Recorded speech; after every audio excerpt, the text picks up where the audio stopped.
ሰላምን ጥዕናን ንኩልኩም ተከታተልተይ ይኹን እንዳበልኩ ናብ ናይ ለማዓንቲ መደበይ ከኣትው ኣብ ናይ ለማዓንቲ መደበይ ከምቲ ልሙድ ንዓኹም ንተከታተልተይ የምህር እዩ ኢለ ዝሓሰብክዎ መደብ ሒዘልኩም መፅእ ኣለኹ።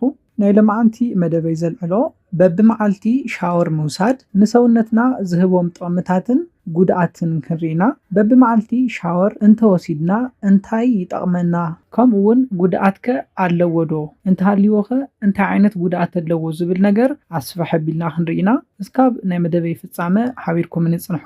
ነዚ ቻነል ሓደሽቲ ዝኾንኩም ሰብስክራይብ ብምግባርን ነታ ናይ ደውል ምልክት ብምንካዕን ዝተፈላለዩ ናይ ፆታዊ ርክብ ናይ ጥዕና ከምኡውን ናይ ሓዳርን ናይ ፍቅርን ሂወት ኢንፎርሜሽን ትረኽብሉ ቻነል ስድራ ንክትኮኑ ብክብሪ ሓትት።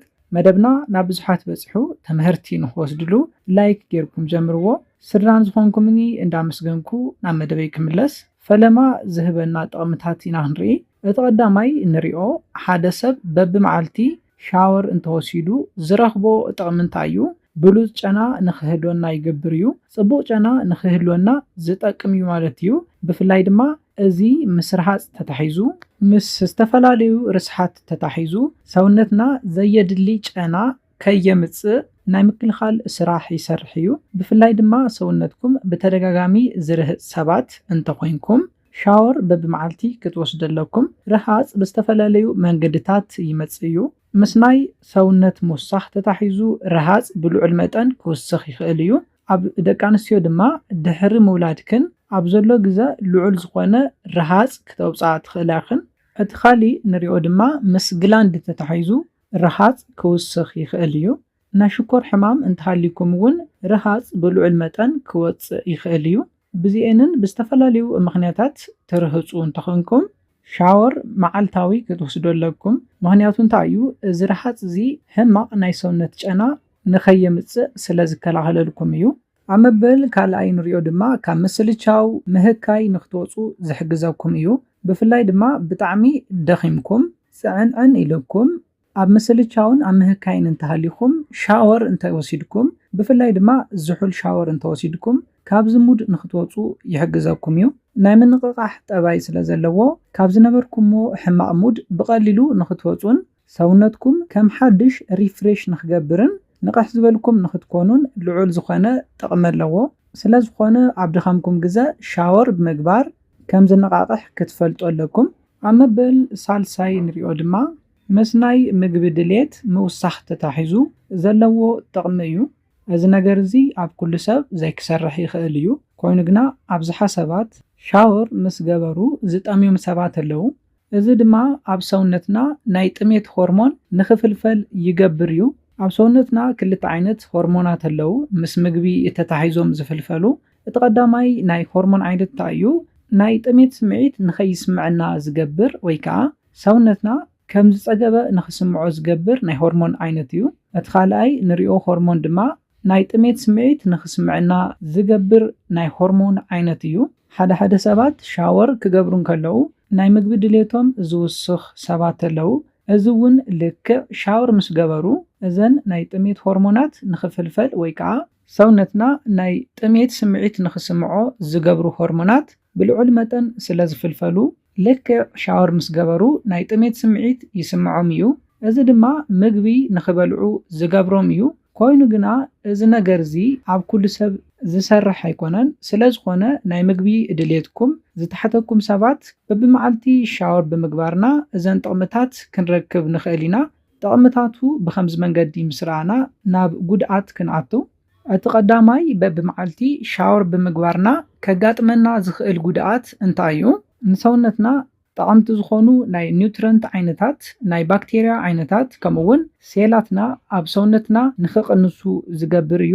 ብፍላይ ድማ ምስ ናይ ምግቢ ዳይጀሽን ወይ ከዓ ናይ ምግቢ ምጥሓን ተታሒዙ ብጣዕሚ ጠቐምቲ ዝኾኑ ማይክሮባዮቲን ንብሎም ትሕዝቶታት ኣለዉ።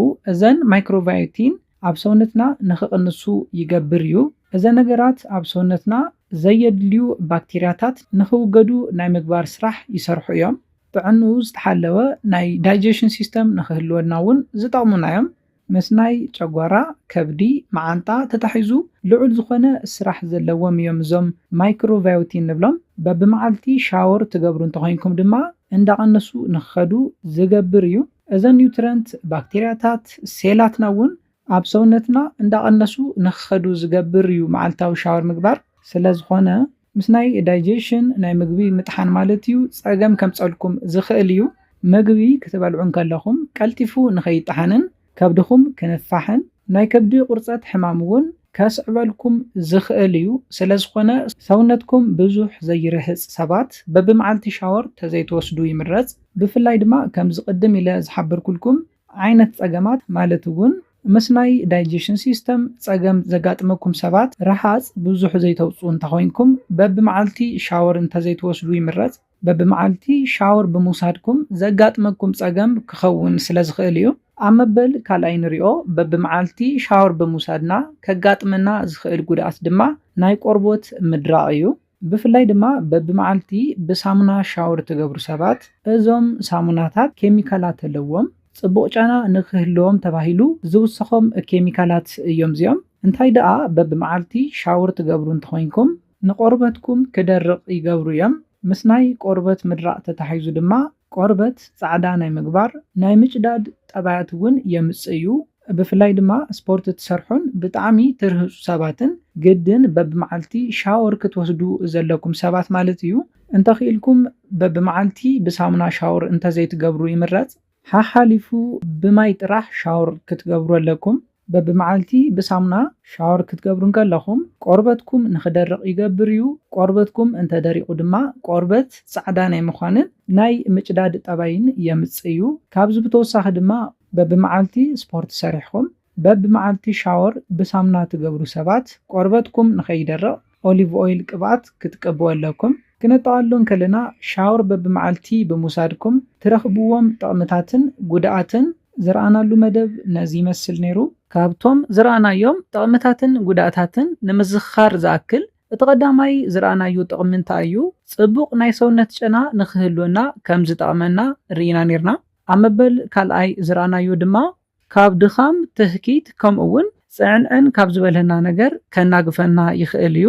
ኣብ መበል ሳልሳይ ዝረኣናዮ ድማ ናይ ምግቢ ድሌትኩም ዝቐነሰኩም ሰባት ሻወር እንተወሲድኩም ናይ ምግቢ ድሌትኩም ንክውስኽ ይገብር እዩ።